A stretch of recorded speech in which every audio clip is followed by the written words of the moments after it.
프랑스 미슐랭 셰프 딸과 김치찌개의 기적. 미슐랭 셰프의 딸, 감정 없는 요리라며 한국을 비웃다. 파리 16구의 고급 레스토랑 르 셰프 드 오르에서 오늘도 완벽한 소스를 젓고 있는 엘로이즈 듀보아. 미슐랭 3스타 셰프 피에르 듀보아의 딸이자 23세의 나이에 이미 유럽 전역에서 그 이름을 알린 요리 천재였습니다. 그녀의 손끝에서 탄생하는 요리는 마치 예술품처럼 완벽했죠. 하지만 그녀에게는 한 가지 맹점이 있었어요. 아버지, 정말 한국에 가야 하나요? 엘로이즈는 미간을 찌푸리며 물었습니다.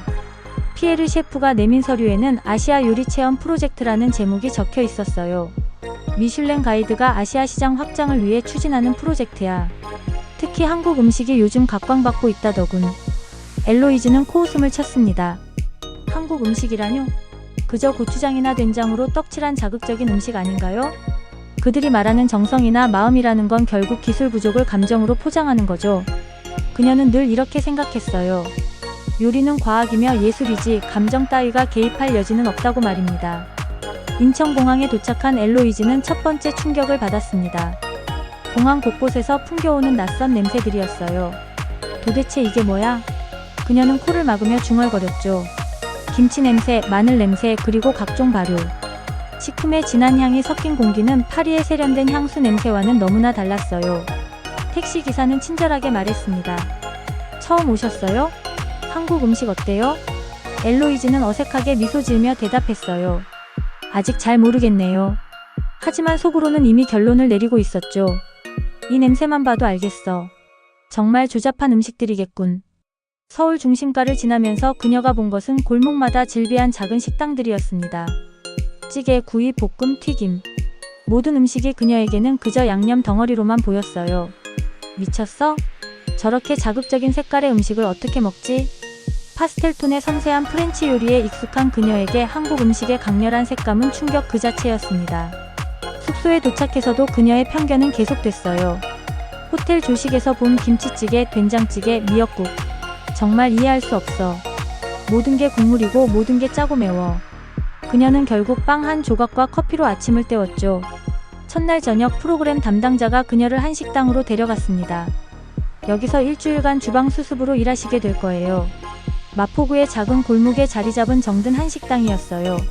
간판부터 투박하고 실내도 파리에 세련된 레스토랑과는 거리가 멀었습니다. 이런 곳에서 요리를 배운다고? 엘로이즈는 속으로 한숨을 쉬었어요. 하지만 계약은 계약이었고 미슐랭 가이드의 공식 프로그램이니 어쩔 수 없었죠. 그녀는 마지못해 앞치마를 두르며 생각했습니다. 일주일만 참자. 그리고 이 촌스러운 음식들이 얼마나 수준 낮은지 보고서에 제대로 써주겠어. 안녕하세요. 저는 강도윤입니다. 첫 출근날 아침 엘로이즈 앞에 나타난 것은 그녀가 상상했던 것과 전혀 다른 모습의 청년이었어요. 29살의 강도윤은 키가 크고 어깨가 넓었지만 그 눈빛은 놀라울 정도로 온화했습니다. 깔끔하게 정돈된 주방복을 입고 있었지만 어딘지 모르게 소박한 느낌이 났죠. 제가 이곳 주방장입니다. 일주일 동안 잘 부탁드려요. 도윤의 인사는 정중했지만 과하지 않았어요. 엘로이즈는 속으로 놀랐습니다. 이 작은 식당의 주방장이 저렇게 젊어? 그녀가 아는 셰프들은 대부분 나이가 많고 권위적이었거든요. 첫 교육은 밑반찬 준비부터 시작됐습니다. 한식의 기본은 밑반찬이에요. 각각이 주인공이 될 수 있는 완전한 요리들이죠. 도윤은 시금치나물, 콩나물 무침, 무생채를 하나씩 설명해 주었어요. 엘로이즈는 고개를 끄덕이며 들었지만 여전히 이해가 안 갔습니다. 왜 이렇게 많은 반찬을 만들지? 하나만 완벽하게 만들면 되는 거 아닌가? 점심시간이 되자 손님들이 몰려들기 시작했어요. 동네 아저씨, 아주머니, 직장인들까지. 다양한 사람들이 작은 식당을 가득 메웠습니다. 그리고 엘로이즈는 놀라운 광경을 목격했어요. 도윤이 직접 반찬을 리필해주며 손님들과 대화하는 모습이었죠. 아주머니, 오늘 김치찌개 간이 어때요? 괜찮아, 도윤아. 근데 밥이 좀 딱딱한 것 같은데? 아, 죄송해요. 새로 해드릴게요. 도윤은 즉시 새 밥을 가져다 주었습니다. 그리고 그때 말했어요. 뜨거운 밥은 마음이에요. 식으면 안 되죠. 엘로이즈는 그 말을 들으며 의아했습니다. 프랑스에서는 셰프가 직접 홀에 나와서 손님과 이야기하는 경우가 거의 없었거든요. 특히 반찬 리필 같은 건 서비스 직원이 하는 일이었죠. 저 사람은 대체 뭐지? 주방장인데 왜 저렇게까지 하는 거야? 오후에는 야채 손질을 배웠습니다. 도윤은 엘로이즈에게 무 채 썰기를 가르쳐 주었어요. 칼을 너무 세게 잡지 마세요. 야채와 대화하는 것처럼 부드럽게요. 엘로이즈는 코웃음을 쳤습니다. 야채와 대화라니 정말 감정적이네. 하지만 정작 무를 썰어보니 생각보다 어려웠어요. 그 순간 엘로이즈가 손가락을 베었습니다. 그때 도윤이 재빨리 달려와서 그녀의 손을 감쌌어요. 차가운 물에 상처를 씻기고 밴드를 정성스럽게 붙여주는 그의 손길은 놀라울 정도로 섬세했습니다. 괜찮으세요? 처음엔 다들 이래요. 천천히 하세요. 그 과정에서 도윤도 뜨거운 물에 손을 대었습니다. 엘로이즈의 상처를 씻기느라 서둘렀던 거죠. 하지만 그는 아무 말도 하지 않았어요. 그저 엘로이즈의 상처가 더 악화되지 않게 하는 데만 집중했습니다. 미슐랭에서는 절대 이렇게까지 안 해. 엘로이즈는 속으로 충격을 받았어요. 하루 일과를 마치고 나서 도윤은 엘로이즈에게 물었습니다. 첫날 어떠셨어요? 생각보다 어렵네요. 그녀는 솔직하게 대답했어요. 하지만 조금 이해가 안 가는 게 있어요. 왜 그렇게까지 하세요? 손님들에게 그렇게까지 신경 쓰고 저한테도. 도윤은 잠깐 생각하더니 대답했습니다. 음식은 사람이 먹는 거잖아요. 사람이 행복해야 음식도 맛있어지는 것 같아요. 그의 대답은 간단했지만 엘로이즈에게는 복잡한 철학처럼 들렸어요. 프랑스에서 배운 완벽한 요리와는 전혀 다른 접근법이었거든요. 그날 밤 엘로이즈는 숙소에서 일기를 썼습니다. 오늘 만난 한국인 셰프는 정말 이상해. 기술보다는 감정을 더 중요하게 여기는 것 같아. 하지만 손님들이 정말 행복해 보였어. 이상하게도 그 모습이 계속 머릿속에 남아있어. 사흘째 되는 날 도윤이 엘로이즈에게 특별한 제안을 했습니다. 오늘은 김치찌개를 배워보시겠어요? 엘로이즈는 내심 기대하지 않았어요. 지금까지 본 한국 음식들이 모두 자극적이고 조잡해 보였거든요. 좋아요. 한번 봅시다. 도윤은 먼저 묵은 김치를 꺼내며 설명했습니다. 김치찌개의 핵심은 김치의 숙성도예요. 너무 싱거운 김치도 너무 씌어진 김치도 안 되죠. 딱 적당히 익은 김치를 써야 해요. 그는 김치를 한 조각 집어 맛보더니 고개를 끄덕였어요. 이 정도면 완벽하네요.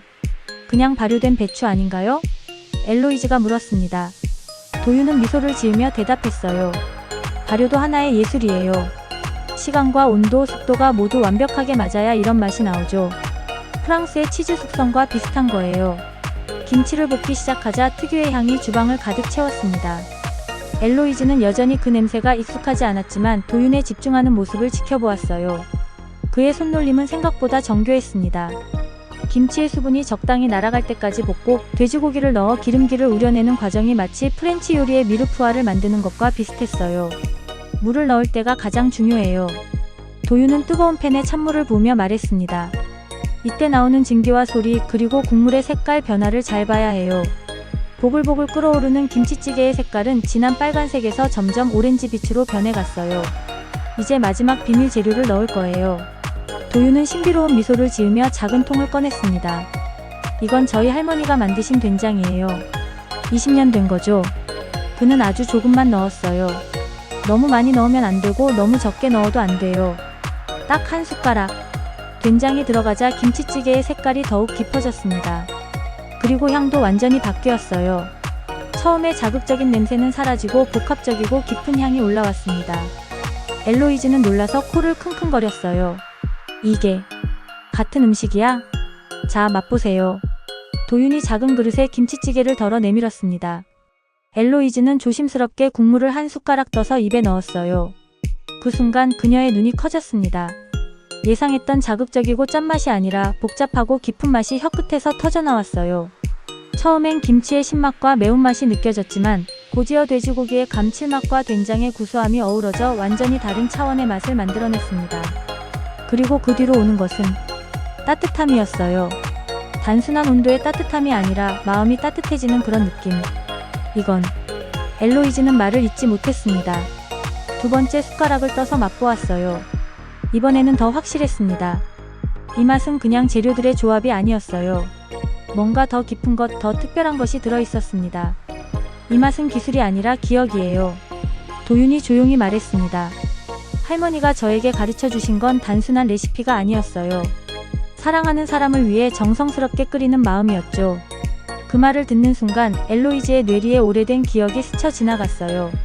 어릴 적 돌아가신 엄마가 끓여주던 양파 수프가 생각났습니다. 그때도 이런 느낌이었어요. 단순한 양파와 육수로 만든 수프였지만 그 안에는 엄마의 사랑이 녹아 있었죠. 엘로이즈의 눈에서 눈물이 흘러내렸습니다. 자신도 모르게 흘러나온 눈물이었어요. 죄송해요, 저도 모르게. 그녀는 당황하며 눈물을 닦았습니다. 23년 동안 요리로 울어본 적이 없었거든요. 도윤은 아무 말도 하지 않고 그녀 옆에 조용히 서 있었습니다. 그리고 잠시 후 말했어요. 괜찮아요. 좋은 음식은 사람을 울게 만들어요. 그게 진짜 요리의 힘이죠. 그날 엘로이즈는 처음으로 인정했습니다. 나 아직 요리를 몰랐어. 그동안 자신이 추구해온 완벽한 기술, 아름다운 플레이팅, 정확한 조리법. 그 모든 것이 이 한 그릇의 김치찌개 앞에서는 아무것도 아닌 것처럼 느껴졌어요.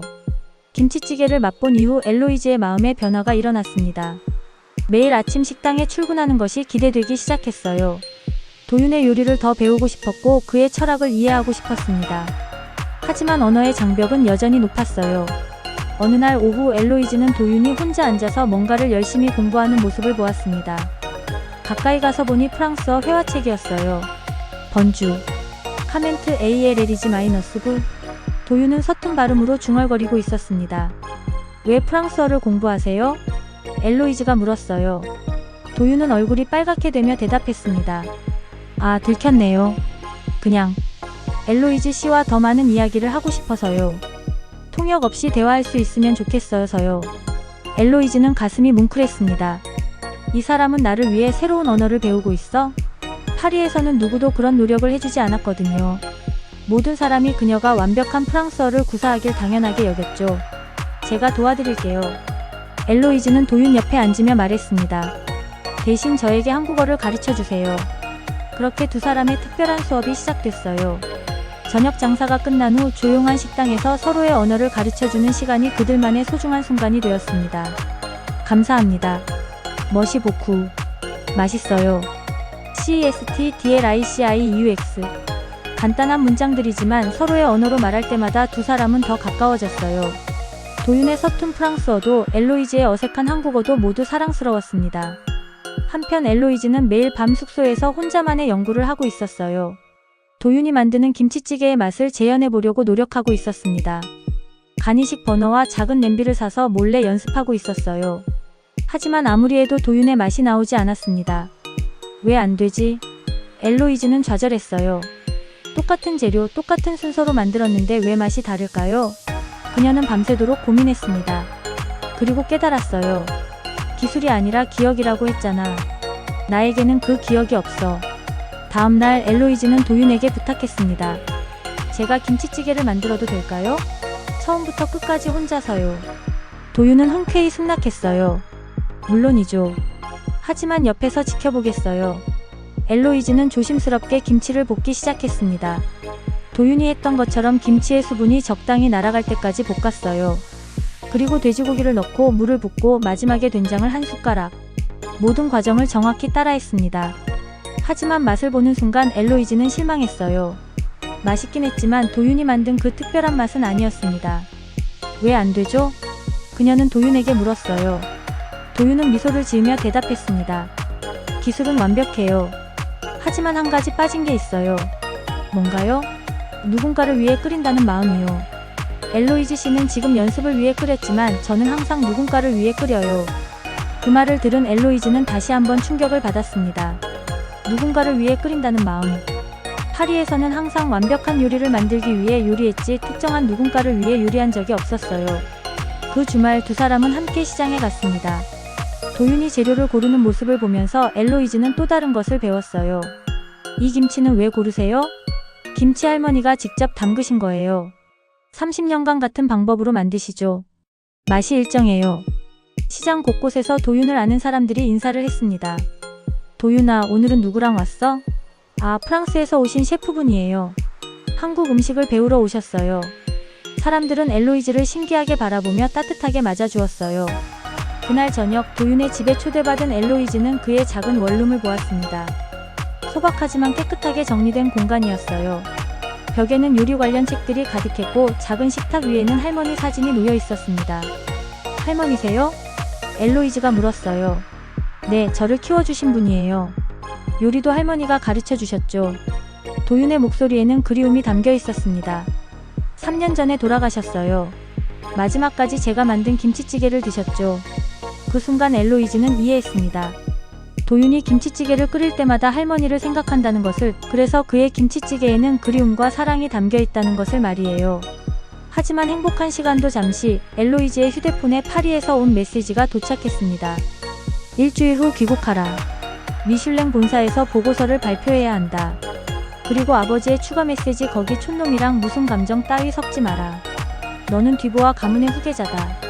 인천공항 출국장에서 엘로이즈와 도윤은 마지막 작별을 나누고 있었습니다. 정말 가야 하는 거예요? 도윤의 목소리에는 아쉬움이 가득했어요. 엘로이즈도 마찬가지였습니다. 계약이라 어쩔 수 없어요. 하지만 언젠가 다시 올게요. 이거 받으세요. 도윤이 작은 통을 내밀었습니다. 할머니가 담그신 된장이에요. 김치찌개 끓일 때 쓰세요. 엘로이즈는 그 선물을 받으며 눈물을 참았어요. 고마워요. 정말 고마워요. 파리로 돌아온 엘로이즈를 맞이한 건 차가운 현실이었습니다. 아버지 피에르 셰프는 딸을 보자마자 말했어요. 어떻게 그렇게 까맣게 탔냐? 한국 음식은 어땠어? 역시 조잡했겠지? 하지만 엘로이즈는 대답하지 않았습니다. 어떻게 설명해야 할지 모르겠더라고요. 일주일 후 미슐랭 본사에서 아시아 요리 체험 프로젝트 발표회가 열렸습니다. 프랑스 최고의 셰프들과 미식 평론가들이 모인 자리였어요. 엘로이즈는 한국에서의 경험을 발표해야 했습니다. 그런데 문제가 있었어요. 그녀는 한국 음식을 비판하라는 회사의 기대와 달리 완전히 다른 생각을 갖게 되었거든요. 뒤보아 양, 발표를 시작해주세요. 사회자가 말했습니다. 무대에 선 엘로이즈는 떨리는 마음으로 마이크를 잡았어요. 안녕하세요. 저는 한국에서 일주일간 한식당에서 근무하며 한국 음식을 체험했습니다. 청중석에서 중얼거리는 소리가 들렸어요. 한식당이라니, 그런 곳에서 뭘 배우겠어. 역시 수준이 낮았겠네. 엘로이즈는 심호흡을 하고 계속했습니다. 처음에는 저도 편견을 가지고 있었습니다. 하지만 무엇입니까? 심사위원 중 한 명이 끼어들었어요. 장 루이 마르탱, 프랑스에서 가장 영향력 있는 미식 평론가였죠. 한국 음식이 우리에게 가르쳐줄 게 있다는 말인가요? 엘로이즈는 잠깐 망설였습니다. 이 순간이 그녀의 미래를 결정할 거라는 걸 알고 있었어요. 하지만 도윤의 얼굴이 떠올랐습니다. 그의 따뜻한 미소와 진심 어린 요리가 말이에요. 네, 그렇습니다. 엘로이즈는 당당하게 대답했어요. 한국 음식에는 우리가 잃어버린 것이 있습니다. 바로 마음입니다. 청중석이 술렁이기 시작했어요. 마음이라니요? 요리는 기술과 예술이지 감정은 아니지 않습니까? 또 다른 심사위원이 비웃으며 말했습니다. 된장이나 고추장 같은 발효 소스로 떡칠한 음식에서 무슨 예술을 찾겠어요? 그 말을 들은 순간 엘로이즈는 화가 났습니다. 도윤과 할머니의 된장을, 김치찌개를 모독하는 말이었거든요. 발효는 시간의 예술입니다. 된장 한 숟가락에는 20년의 세월이 담겨 있어요. 어떤 소스보다 복합적이고 깊은 맛을 냅니다. 그래서 무엇을 배웠다는 겁니까? 마르탱이 다시 물었어요. 그의 어조는 점점 비아냥거리는 듯 했습니다. 혹시 김치찌개 만드는 법이라도 배워왔나요? 네, 맞습니다. 엘로이즈는 단호하게 대답했어요. 김치찌개를 배웠고 그것으로 새로운 요리를 창조할 예정입니다. 청중석이 웅성거렸어요. 프랑스 미슐랭에서 김치찌개를 논한다는 게 말이 안 됐거든요. 그렇다면 실제로 보여주시죠. 마르탱이 도전적으로 말했습니다. 다음 주 우리 앞에서 그 김치찌개라는 걸 만들어 보세요. 과연 프랑스인들의 입맛에 맞을지 궁금하네요. 그날 밤 엘로이즈는 도윤에게 영상통화를 걸었습니다. 시차 때문에 한국은 이른 아침이었어요. 도윤씨, 큰일이에요. 김치찌개를 프랑스 심사위원들 앞에서 만들어야 해요. 왜요? 무슨 일이에요? 도윤은 걱정스러운 표정으로 물었습니다. 엘로이즈는 오늘 있었던 일을 모두 설명했어요. 그리고 마지막에 말했습니다. 나 무서울 정도로 당신이 그리워요. 도윤은 잠깐 침묵했다가 말했어요. 엘로이즈 씨, 제가 가르쳐드린 건 기술이 아니라 마음이었잖아요. 그 마음이 있으면 어디서든 맛있는 김치찌개를 만들 수 있어요. 하지만 할머니의 된장도 없고 제대로 된 김치도 없어요. 엘로이즈는 불안해했습니다. 그럼 파리에서 구할 수 있는 재료로 만들어 보세요. 완전히 똑같을 필요는 없어요. 엘로이즈 씨만의 김치찌개를 만드시면 되죠. 그리고 도윤이 말했어요. 중요한 건 누구를 위해 끓이느냐예요. 심사위원들을 감동시키려고 하지 마세요. 그냥 저를 위해 끓인다고 생각하세요. 영상통화를 끝낸 후 엘로이즈는 결심했습니다. 이건 그냥 요리가 아니야. 나 사랑을 담을 거야. 그녀는 밤새도록 레시피를 연구했어요.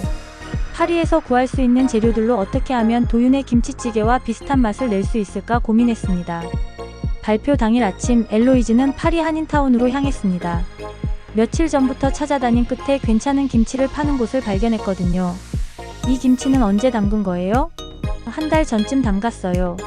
적당히 익었죠. 아주머니의 대답에 엘로이즈는 안도했어요.